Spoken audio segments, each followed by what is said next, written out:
ഞാൻ അമ്പലപ്പാല് പോയിരുന്നു. ഞാനിപ്പോൾ സൗദിയിലാണുള്ളത്. ഇപ്പോൾ ഞാൻ കുറച്ച് ലേറ്റായി പോയി ഗൈസ്. അപ്പോൾ നമുക്ക് തിന്നണ്ടേ. അപ്പോൾ തിന്നാൻ കുറച്ച് സമയമാവും. അടുത്തോടെ എൻ്റെ അനിയനെ ഉറക്കേണ്ട പണിയുണ്ട്. നമുക്ക് അനിയനെ വയ്യോർക്കായിട്ട് ഞാൻ കുറച്ച് പണിയുണ്ട് ഗൈസ്. എൻ്റെ അനിയനെ ഉറക്കി. അപ്പോൾ അതിന് മസാല ദോശ റെഡിയായി തോന്നുന്നു. അപ്പോൾ നമുക്ക് മസാല ദോശ തിന്നണ്ടേ ഗൈസ്. അപ്പോൾ മസാല ദോശ നോക്കണം.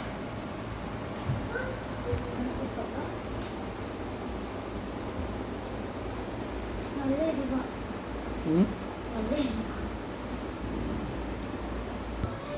അപ്പോൾ നമ്മൾ മസാല ദോശ എന്താണ് എരിവെന്ന് വെച്ചാൽ എൻ്റെ ഉപ്പാണ് ഇന്ന് മസാല ദോശൻ്റെ മസാല ഉണ്ടാക്കിയത്. പക്ഷെ ഉപ്പാക്ക് നല്ല മസാല ഭയങ്കര ഇഷ്ടമായതുകൊണ്ട് മസാല അല്ല എരിവ് എൻ്റെ ഉമ്മാക്ക് ഇഷ്ടമല്ല, എൻ്റെ അനിയത്തിക്ക് ഇഷ്ടമല്ല, അവർക്കൊന്നും ഇഷ്ടമല്ല.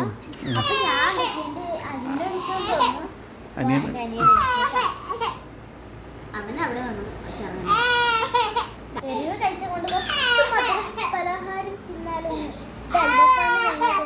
എന്നെ തിന്നു.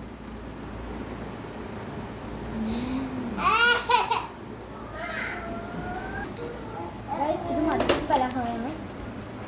കുറച്ച് എരിവുകൾ കഴിച്ചതല്ലേ, അപ്പോൾ കുറച്ച് മധുര പലഹാരം കഴിക്കാൻ നല്ല ചേരില്ല. നമുക്ക് മധുര പലഹാരം അങ്ങനത്തെ ഞാൻ നല്ല മധുരത്തിൻ്റെ ആയതുകൊണ്ട് എനിക്ക് മധുരം എല്ലാ സാധനവും ഇഷ്ടമാണ്.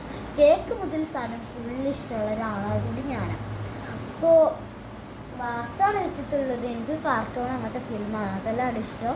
പക്ഷെ എന്ത് ഉപ്പല്ലേ ഉപ്പയുടെ സമയം ഉപ്പ എൻ്റെ റിമോട്ട് ചെയ്ത് വാർത്ത വെക്കും. ഇപ്പോൾ ഒരു വാർത്തേൻ്റെ ആളായതുകൊണ്ട് എപ്പം വാർത്തയാണ്. അപ്പം ഞാനിത് വൈകിട്ട് ചെയ്യുന്നു. ഉറങ്ങാൻ കുറച്ച് സമയമായി. ലൈറ്റായിട്ടല്ലേ വന്നത്. ഇപ്പോൾ ഉറങ്ങാൻ വന്നിട്ട്